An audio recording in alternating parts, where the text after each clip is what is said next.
당신은 나하고 왜 결혼했어? 이렇게 배우자가 물어온다면 뭐라고 대답하시겠습니까?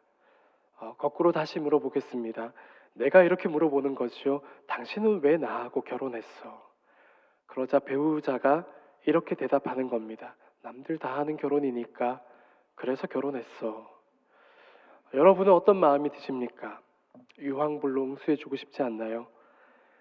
남들이 다 하는 결혼이라서 그래서 결혼했다는 말 충격적이지 않을 수 없습니다. 그런데 하나님과 우리의 관계 안으로 이 맥락을 그대로 가져와 볼까요? 하나님께서 이렇게 물으시는 거죠. 너는 왜 교회에 나오기로 한 거냐? 어쩌자고 그리스도인이 된 거니? 그러자 그 물음에 이렇게 대답하는 겁니다. 다들 종교 하나쯤은 가지고 있잖아요. 종교. 딱 그 정도로만 머무르려고 하는 태도, 딱 그 정도 수준에서 만족하는 모습 어떻습니까? 나의 믿음을 누군가가 단순한 종교심으로 낮추어서 평가한다면 여타의 종교들과 별반 다르지 않은데 그저 기독교에 소속된 것일 뿐인 거라고 나의 신앙을, 나의 믿음을 그저 아무렇게나 이해하기 수월한 수준으로 치부해 버린다면 마음이 좋지 않겠지요. 왜 그렇습니까? 나는 그런 게 아닌데 라는 마음 때문에 그렇죠. 종교 생활 정도로만 이해되고 싶지 않아서 그렇죠. 그저 단순히 종교로만 말하기에는, 종교라고만 말하기에는 하나님과 나 사이에는 무언가 말로 다 설명될 수 없는 특별한 경험이 있어서 우리 신앙인들에게 익숙한 표현을 빌려오자면 나는 하나님을 인격적으로 만났어. 나는 그분과의 독대를 계속해서 이어가고 있는 중이야. 그런 고백이 있어서 그래서 나의 믿음이 종교라는 개념으로 쉽게 묶여버리는 건 싫은 겁니다. 그렇지 않나요? 맞습니까? 하나님 앞에 다들 종교 하나쯤은 가지고 살아가는데 자기 속에서 종교란에 기독교라고 쓰면 폼 나잖아요. 그렇게 교회에 나오는 이유를 그와 같이 말한다면 하나님의 마음은 어떨까요?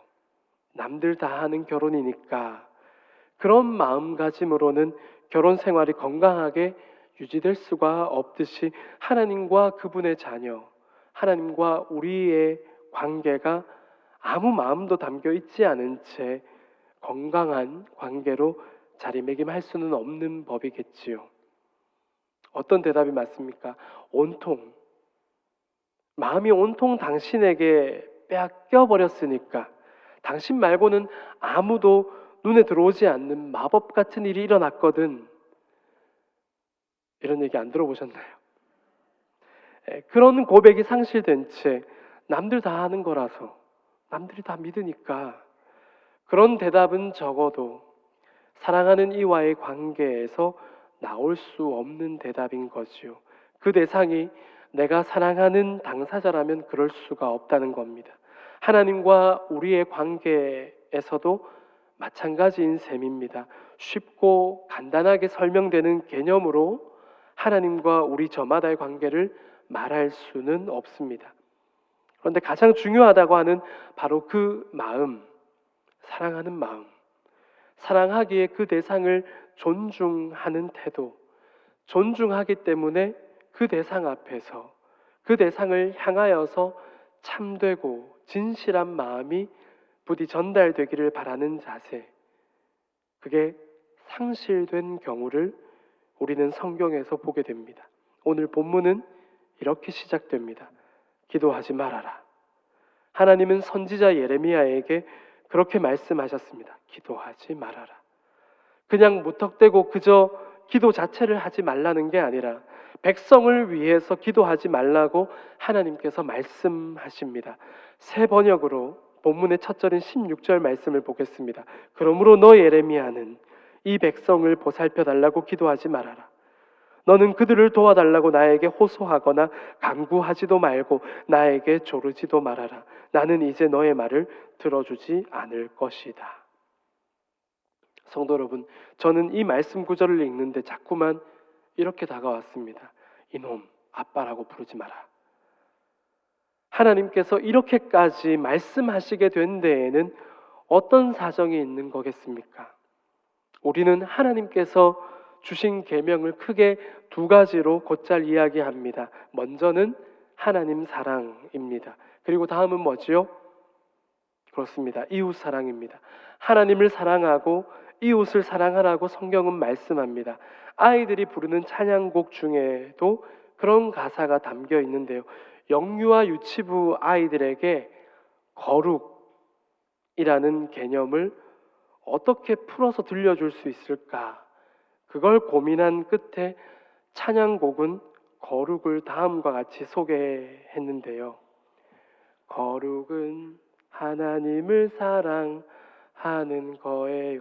보통 다 따라 할 수 있을 텐데요. 그죠?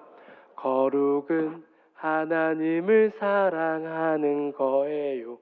거룩은 이웃을 사랑하는 거예요. 하나님을 사랑하고 이웃을 사랑하는 것. 그게 뭐요? 거룩이에요. 박수요. 잘하셨습니다. 처음 보시는데도 아주 수준 높게 잘 따라하셨습니다. 그렇습니다. 레위기 19장 2절 말씀은 다음과 같이 말씀합니다. 너는 이스라엘 자손의 온 회중에게 말하여 이르라. 너희는 거룩하라. 이는 나 여호와 너희 하나님이 거룩함이니라. 거룩하신 하나님은 그의 백성에게 거룩할 것을 말씀하셨고, 그 거룩한 삶이란 그분께서 주신 계명을 통해서 크게 두 가지의 개념으로 전달되었습니다. 먼저는 하나님을 사랑하고, 다음으로 하나님의 그 사랑 안에서 이웃을 사랑할 줄 아는 삶, 그걸 살아내라고 말씀하셨습니다. 종교개혁자 루터가 즐겨했던 표현이 코람데오, 코람 오미네입니다. 하나님 앞에 있는 개인과 이웃 앞에 있는 우리, 코람데오, 코람 오미네. 하나님 앞에 있는 개인과 이웃 앞에 있는 우리, 곧 그리스도인의 삶이 그만큼 중요하기에 그처럼 자주 이야기했던 거겠지요. 하나님을 사랑하고 그 다음이 아니라 동시적으로 하나님을 사랑한다면 동시에 이웃을 사랑하는 것, 그게 힘있게 실천되는 그 삶이 바로 거룩입니다. 그런데 그 거룩을 상실해버린 백성, 하나님 나라의 성품이 결핍되어 버린 백성, 이스라엘을 향해 하나님은 그와 같은 말씀을 하셨던 거지요. 예레미야야, 너는 이 백성들을 보느냐? 그들을 위해 더 이상 기도하지 말아라. 나는 듣지 않을 것이다. 26절 말씀을 함께 읽어볼까요? 함께 읽겠습니다. 너희가 나에게 순종하지 아니하며 귀를 기울이지 아니하고 목을 굳게 하여 너희 조상들보다 악을 더 행하였느니라. 하나님을 사랑할 줄 모르는 삐뚤어진 태도는 타인을 향해서도 마찬가지였습니다.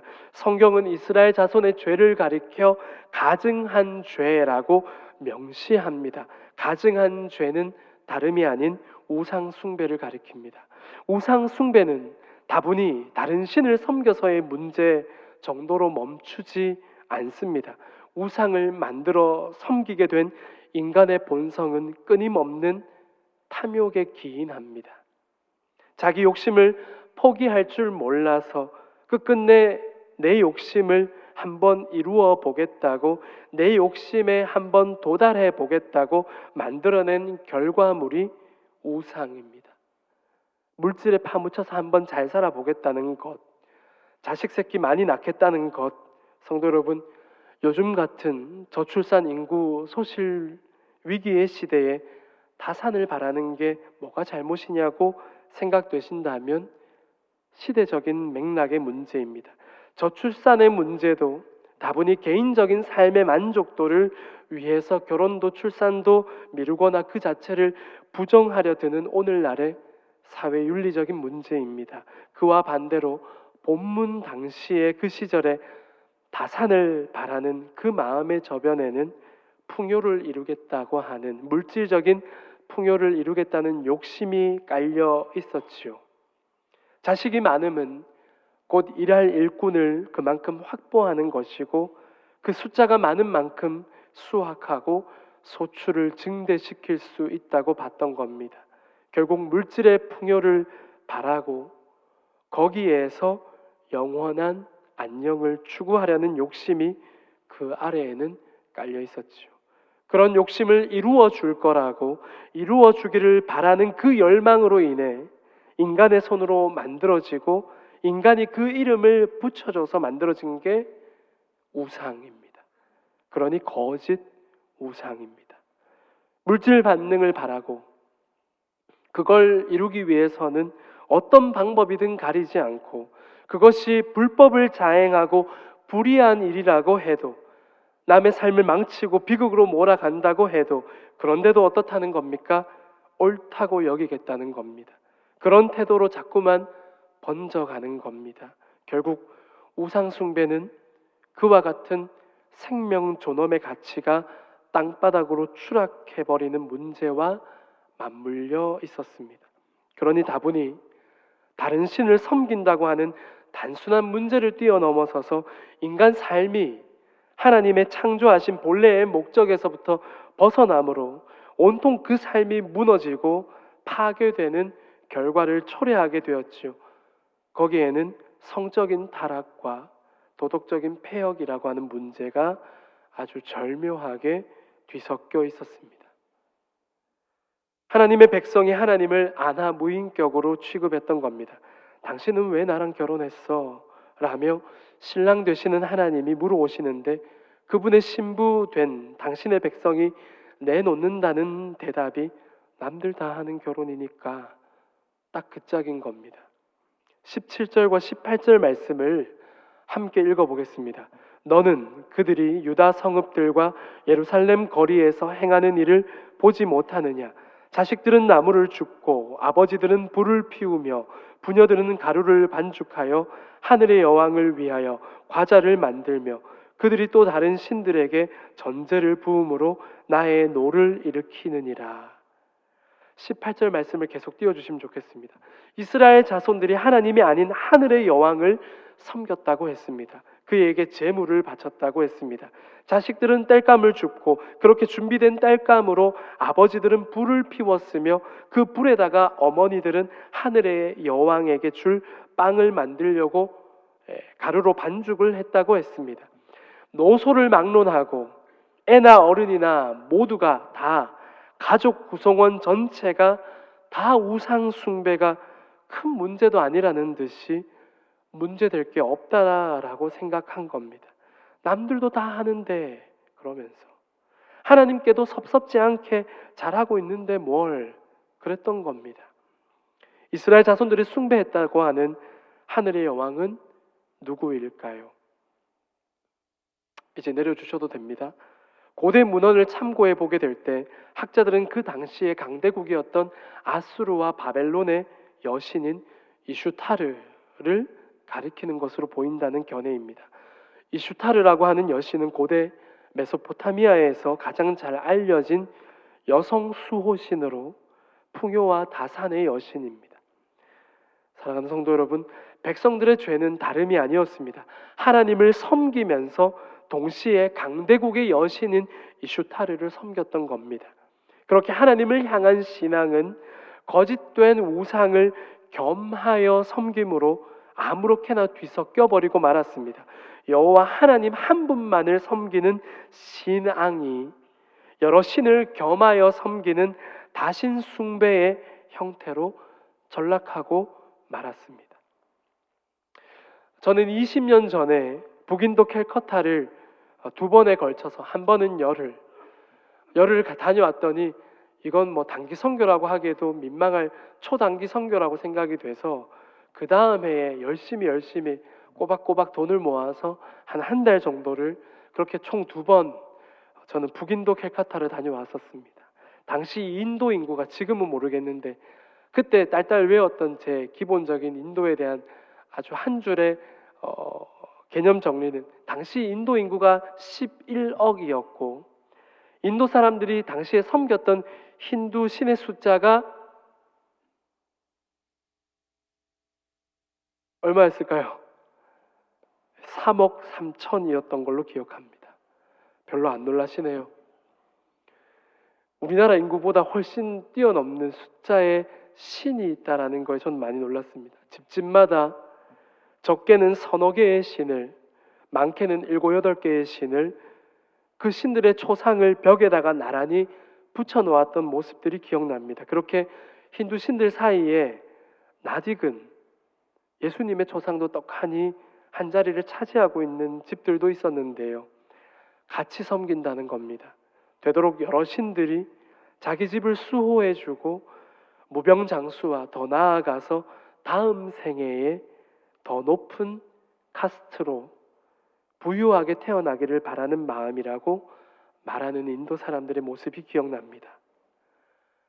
골라 먹는 재미가 있다는 아이스크림처럼 내 기호를 따라서 신을 소비의 대상으로 그렇게 여기는 겁니다.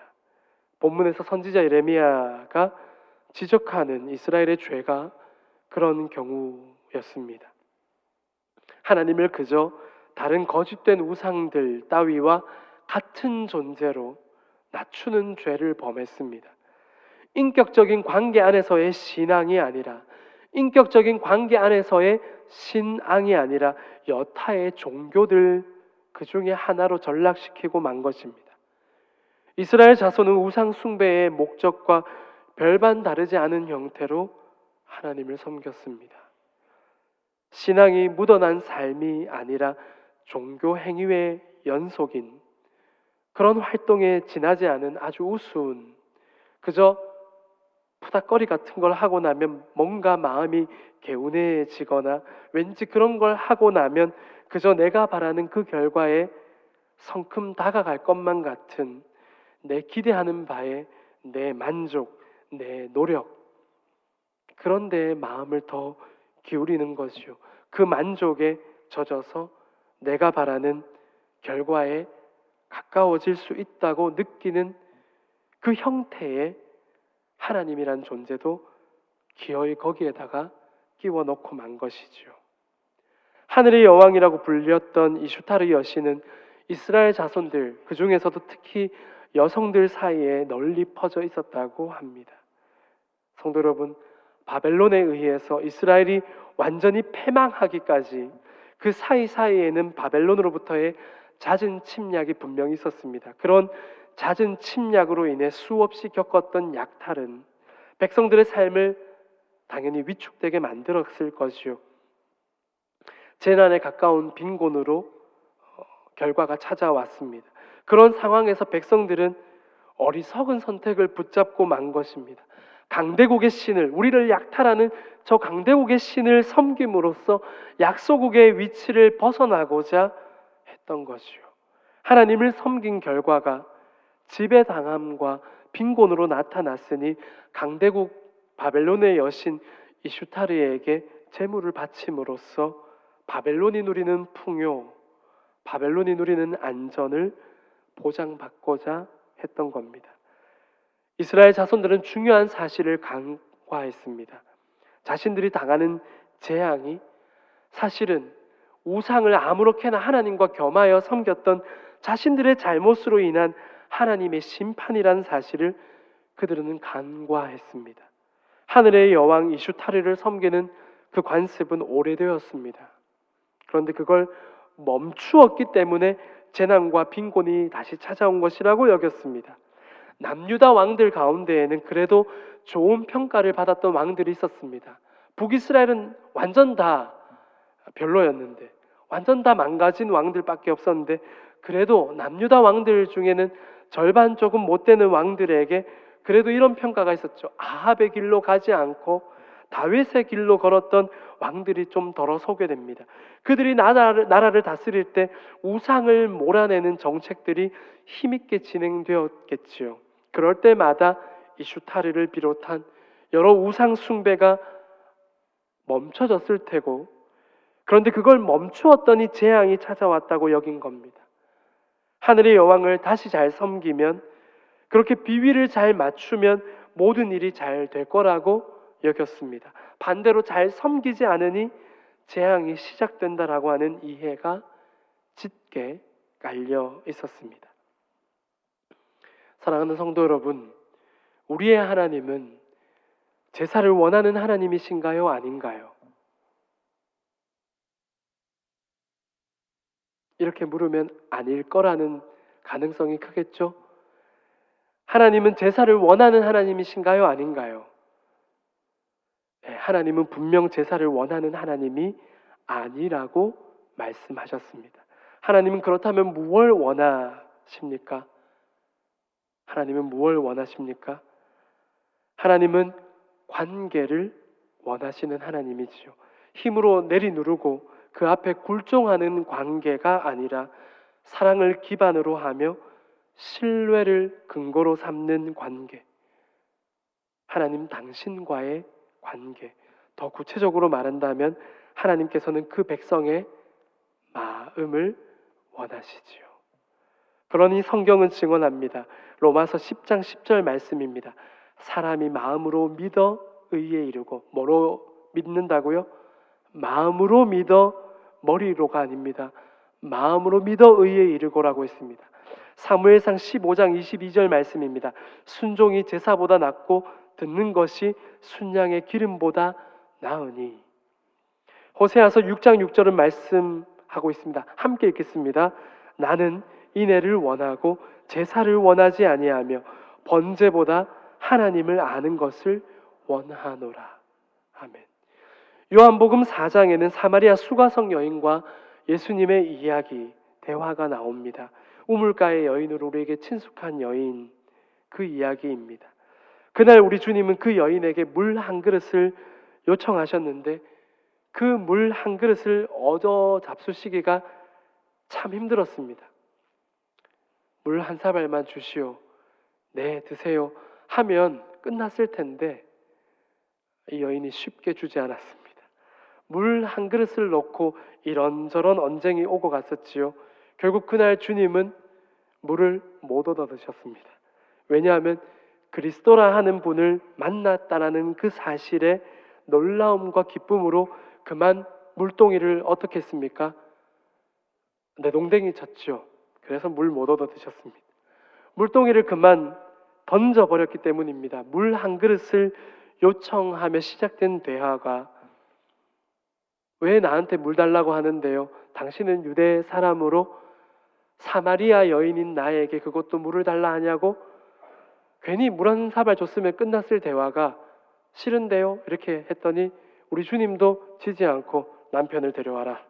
뭐 이런 식으로 물 한 사발에서 시작된 대화가 남편을 데려오라는 말로, 그러다가 예배의 장소 문제로, 그렇게 대화의 끝에 가서는 그리스도가 온다던데요 라며 다소 생뚱맞은 전개로 대화가 흘러갔지요. 그날 우리 주님은 어디에서 예배를 드리는 게 옳은지 예배의 형태를 물어오는 여인에게 더 중요한 사실을 알려주셨지요. 요한복음 4장 23절 말씀을 공동 번역으로 함께 읽겠습니다. 그러나 진실하게 예배하는 사람들이 영적으로 참되게 아버지께 예배를 드릴 때가 올 터인데 바로 지금이 그때이다. 아버지께서는 이렇게 예배하는 사람들을 찾고 계신다. 계속 말씀을 띄워주시면 좋겠습니다. 아버지께서 이렇게 예배하는 사람들을 찾는다고 했는데 이렇게는 어떻게를 말씀하시는 겁니까? 말씀의 서두에 그 답이 나와 있지요. 그러나 진실하게. 그렇습니다. 진실하게. 다시 말해 하나님은 진심을 원하신다고 했습니다. 진심, 참진, 마음심, 거짓이 없는 참된 마음. 주를 만나려는 자, 그는 진심을 준비해야 한다. 마음과 정성을 다해 나아오너라. 주를 만나려는 자, 그는 진심을 준비해야 할 것이다. 마음과 정성을 다해 나아와야 한다. 그걸 말씀해 주시는 우리 주님이셨습니다. 마음으로 믿어 의에 이르는 믿음을, 제사보다는 순종과 들을 줄 아는 마음의 태도를, 성도 여러분, 인애를 원하신다고 했습니다. 사랑 안에서 비롯된 어진 마음, 번제보다는 하나님을 알기를 원하는 마음을 그분은 원하십니다. 그러니 호세아는 그의 백성들에게 외치기를, 호세아 6장 3절 말씀입니다. 그러므로 우리가 여호와를 알자, 힘써 여호와를 알자. 그렇게 외쳤던 겁니다. 사마리아 수가성 여인에게도 주님이 말씀하셨다고 했습니다. 하나님은 진심을 원하신다. 같은 맥락에서 우리는 가인과 아벨의 이야기를 다시 소환해 볼 수 있습니다. 어쩌면 가인의 제사에 담겨 있지 못한 그것, 가인의 제물에는 상실된 그것은 어쩌면 하나님을 향한 가인의 진심, 곧 마음과 정성이 아니었을까요? 그걸 쏟아붓지 않았기 때문이었겠지요. 예레미야 선지도 말씀합니다. 함께 읽겠습니다. 22절과 23절 말씀입니다. 사실은 내가 너희 조상들을 애굽 땅에서 인도하여 낸 날에 번제나 희생에 대하여 말하지 아니하며 명령하지 아니하고, 오직 내가 이것을 그들에게 명령하여 이르기를, 너희는 내 목소리를 들으라. 그리하면 나는 너희 하나님이 되겠고 너희는 내 백성이 되리라. 너희는 내가 명령한 모든 길로 걸어가라. 그리하면 복을 받으리라. 아멘. 이스라엘 자손들은 하나님을 아주 단단히 잘못 알고 있었습니다. 하나님을 그저 재물이나 원하는 그런 우상 따위로 치부해버린 겁니다. 하나님 나라의 성품을 부디 살아주기를 바라는 아버지 하나님의 마음은 어디에 엿바꿔 먹고, 쓰는데 저도 모르게 엿바꿔 먹고가 나왔습니다. 아주 순진하고 어리석었던 제 어린 시절에 하루는 학교 앞에 어떤 아저씨 한 분이 집에 안 쓰는 냄비나 프라이팬이 있으면 그거 들고 오면 엿으로 바꿔준다고 해서 몰래 들고 나가려다가 혼날 뻔했던 적이 있었는데요. 때마침 하나님이 집에 계셨습니다. 하나님 같은 존재가 그때 마침 집에 다행히도 계셨던 겁니다. 하나님이 제게 일러 가라사대, 아들, 갑자기 그걸 왜 들고 나가노? 그 당시 집에 계셨던 하나님이 참 지혜로우셔서, 아들, 그거 갖고 가면 뭐 준다 카제? 그때 집에 마침 하나님이 계셨기로 어리석은 실수를 범하기 전에 사전에 멈춰버려서 다행이었습니다. 엄마는 그날 하마터면 값비싸게 주고 사셨을지 모를 그 후라이팬이 어떻게 엿으로 바뀌게 되는지 보실 뻔했습니다. 하나님께서 그 백성들에게 주신 땅, 그렇게 허락된 땅에서 그 백성들에게 주신 삶의 방식, 하늘의 교훈을 주셨지요. 삶을 살아가는 데 있어서 늘 그 중심에는 하늘의 뜻이, 하나님이 중심이 되어야 한다고, 얘들아 나와 함께 살자, 부모와 자식의 관계 속에서 대대손손 함께 그렇게 하자라고 말씀하신 그 율례와 법도는 어디에다가 엿으로 바꿔 먹고, 사랑하는 성도 여러분, 비길 수 없는 하나님을 우상 숭배 따위와 엿바꿔 먹은 겁니다.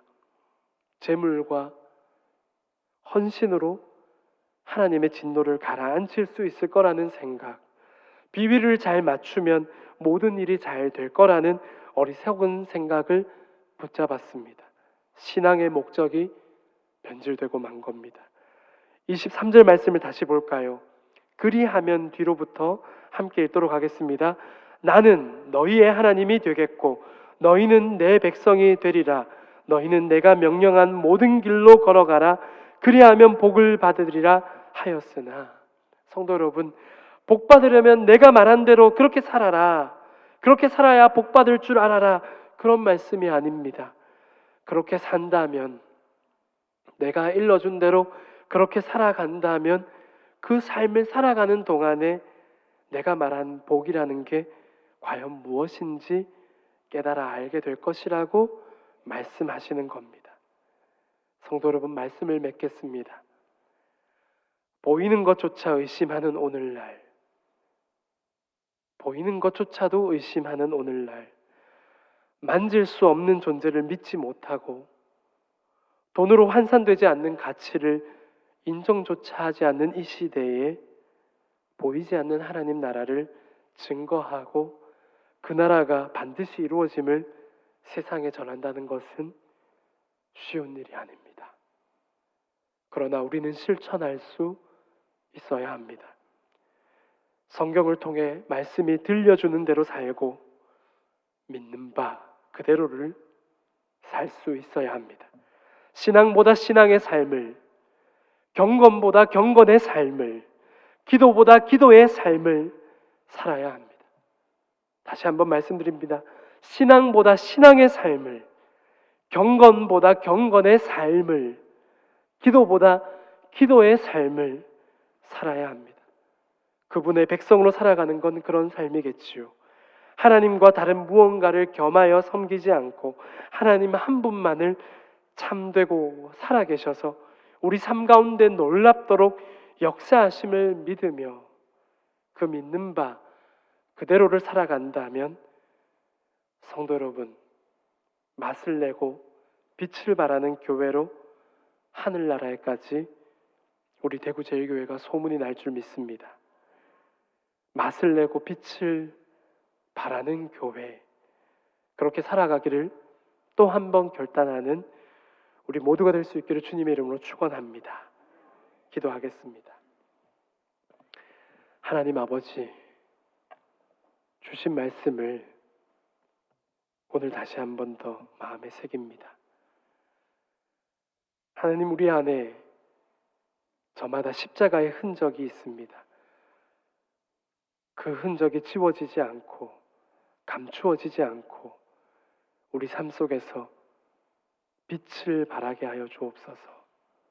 맛을 내는 그리스도인의 삶을 무던히 당연히 살아내는, 그래서 그분의 백성으로서의 삶을 마음껏 세상 가운데 드러낼 수 있는, 그러나 그것이 독선이 아니고 어쩌면 우리를 자랑하는 그 모습으로 벗어나지 않고 하나님을 드러내는 겸손과 온유라고 하는 성품 위에 세상 가운데 그렇게 번져갈 수 있는 그런 빛과 같은 교회 되게 하여 주옵소서. 예수님의 이름으로 기도드립니다. 아멘.